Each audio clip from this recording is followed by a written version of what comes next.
எனக்கெல்லாம் பார்த்தீங்கன்னா, வாடகையே இல்லாத அன்னைக்கெல்லாம் தூக்கமே வராது. வாடகை இருக்கிற அன்னைக்கு வரும் பாருங்க தூக்கம். அப்படியே கண்ணே முழிக்க முடியாது. அந்த அளவுக்கு தூக்கம் வரும். இப்படியெல்லாம் நடக்கும்னு தெரிஞ்சு தான் 3 மணிக்கு அலாரம் வச்சுட்டு படுத்தேன். அப்படி இருந்து 3:30 மணிக்கு தான் எழுந்திரிச்சேன். சட்டு புட்டுன்னு ஒரு குளியல போட்டுட்டு நானுமே கிளம்பிட்டேன். குடிக்கிறதுக்கு தண்ணி, அப்புறம் 2 நாளைக்கு தேவையான ட்ரெஸ்ஸையுமே எடுத்துக்கிட்டேன்.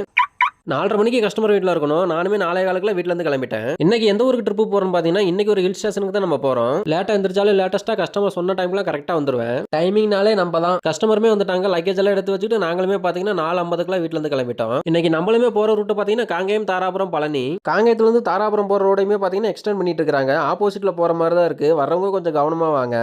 இப்ப பார்த்தீங்கன்னா நம்மளுமே தாராபுரத்துக்குமே வந்தாச்சு. அதுவும் அங்க தூரத்துல அந்த மலைகள்லாம் பார்க்கறக்கு அழகா இருக்குது பார்த்தீங்களா? இன்னைக்கு அந்த மலைக்கு தான் நம்ம போறோம். ரைட் சைடு தெரியுது பார்த்தீங்களா? அதான் பழனி மலை. வேலுண்டு வினை இல்லை, கந்தன் உண்டு கவலை இல்லைன்னு கடவுள்கிட்டயுமே ஒரு வேண்டுதலை போட்டுட்டேன். பழனில இருந்து கொடைக்கானலுக்குமே பாத்தீங்கன்னா 64 கிலோமீட்டர் வருது. கொடைக்கானல் போற இந்த ரூட்டையுமே பாருங்களேன், ஏதோ பொள்ளாச்சில இருந்து ஆனமலை போற ரோடு மாதிரியே இருக்குது. ஊட்டி போனா என்னென்ன ரூல்ஸை ஃபாலோ பண்றோமோ அதே ரூல்ஸ் தான் கொடைக்கானல் போனாலும் ஃபாலோ பண்ணணும். கொடைக்கானல் போறதுக்குமே இ பாஸ் கம்பல்சரி தேவை. அதே மாதிரி 1 litre use and water bottle எடுத்துட்டு போறதுக்குமே அலோடு இல்ல. போன வாரம் மலையிலின் அரசியை பார்க்க போனோம். இந்த வாரம் இளவரசியை பார்க்க வந்திருக்கிறோம். நம்மளுமே பாத்தீங்கன்னா மலையேறவுமே ஆரம்பிச்சிட்டோம். இந்த மலையிலுமே பாத்தீங்கன்னா 14 ஹேர் பேண்ட் பெண்ட் இருக்கு. வத்தலகுண்டுல இருந்து கொடைக்கானல் போற ரூட்டை விட இந்த பழனி ரூட்ல நான் போனதே இல்லை அப்படின்றவங்க ஒரு டைமாச்சும் இந்த ரூட்டை ட்ரை பண்ணி பாருங்க. எதுக்கு சொல்றேன்னா இந்த ரூட்டோட சைடு வியூவெல்லாம் பார்க்கறதுக்கு அவ்வளோ சூப்பரா இருக்கும். இவருமே பார்த்தீங்கன்னா உடுமலைப்பேட்டை நம்மளோட நண்பர் தான். என்னோட வீடியோஸ் எல்லாம் ரெகுலரா பார்ப்பேன்னு சொல்லி சொன்னாரு. இவர் மட்டும் இல்லைங்க, எல்லா ஊர்லயுமே இருந்து நம்மளோட வீடியோஸ்க்கு நிறைய பேர் சப்போர்ட் பண்றீங்க. அதுவும் இல்லாம கால் பண்ணியுமே பேசுறீங்க. உங்களோட அன்புக்கும் ஆதரவுக்கும் ரொம்ப ரொம்ப நன்றி. இந்த பழனி ரூட்ல என்ன ஒரு பிரச்சனைனா ரோடுமே ரொம்ப சின்ன ரோடு. போறவங்க ரொம்ப கவனமா தான் போகணும். அது மட்டும் இல்லாம முன்னாடி ஏதாவது பெரிய வண்டி போச்சுன்னா அவ்வளவு சீக்கிரமா நம்மளால ஓவர்டேக் பண்ணி போக முடியாது. இந்த ஏரியாவுக்கு வந்த உடனே பாருங்க ஆட்டோமேட்டிக்கா வண்டி நிறுத்த தோணும்.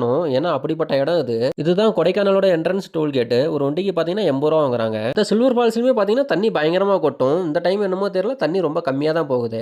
சம்மர் சீசன்ல வந்தா தான் டிராபிக்கா இருக்கேன்னு சொல்லிட்டு அன்சீசன்ல வந்தா அப்பவும் டிராபிக்கா தான் இருக்குது. கஸ்டமருமே பாத்தீங்கன்னா பல்லங்கி போற வழியில தான் ரெசார்ட் புக் பண்ணிருக்கிறதா சொன்னாங்க. பல்லங்கி போற வழியுமே பாத்தீங்கன்னா டிராபிக்கா தான் இருந்துச்சு. நம்ம வந்த வண்டியுமே பாத்தீங்கன்னா ஒரு ஓரமா பார்க் பண்ண சொல்லிட்டாங்க. இதோ இந்த ஜீப் நிக்குது பாத்தீங்களா, அந்த ஜீப்ல தான் ரெசார்ட் கூட்டிட்டு போறதா சொல்லி சொன்னாங்க. ஜீப்ல இடம் இல்லாதனால என்னை ஒருத்தர் மட்டும் பைக்ல கூட்டிட்டு போனாங்க. முன்னாடி ஒரு வண்டி புழுதியை கிளப்பிட்டு போகுது பாத்தீங்களா, இந்த ரூட்ல எல்லாம் நம்ம வண்டி போகாது. ஃபைனலா பாத்தீங்கன்னா ரெசார்ட்டுக்குமே வந்தாச்சு. கஸ்டமருமே பின்னாடி ஜீப்ல வந்துட்டாங்க.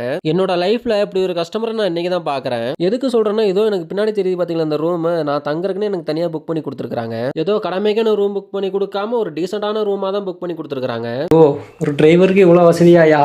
ஐயா அங்க பாருங்க ஐயா, கூல்ட்ரிங்க்ஸ் என்ன, ஸ்நாக்ஸ் என்ன, அடாடாடா, என்னோட வாழ்க்கையிலே நான் இன்னைக்கு தான் அந்த மாதிரியே பாக்குறேன். கஸ்டமருமே பாத்தீங்கன்னா சைட் சீன்லாம் போக வேணாம், ரூம்ல ரெஸ்ட் எடுத்துக்கலாம்னு சொல்லிட்டாங்க. அதனால நானுமே ட்ரெஸ் சேஞ்ச் பண்ணிட்டேன். சாப்பாடுமே ரூமுக்கே வந்துருச்சு. சாப்பிட்ட உடனே எல்லாருமே தண்ணி தான் குடிப்பாங்க. நான் ஃபாரின் ரிட்டர்ன்றனால நான் கூல்ட்ரிங்க்ஸ் தான் குடிப்பேன். ரொம்பவுமே போர் அடிக்க ஆரம்பிச்சிருச்சு. என்ன பண்றதுன்னு தெரியாத அதை இதையும் பண்ணிட்டு இருந்தேன். கஸ்டமர் கூட இந்த அளவுக்கு என்ஜாய் பண்ணாங்களான்னு தெரியல. அவங்களோட நான் தான் அதிகமா என்ஜாய் பண்ணிட்டு இருந்தேன். வந்ததுல இருந்து 3 வேளை சாப்பாடுமே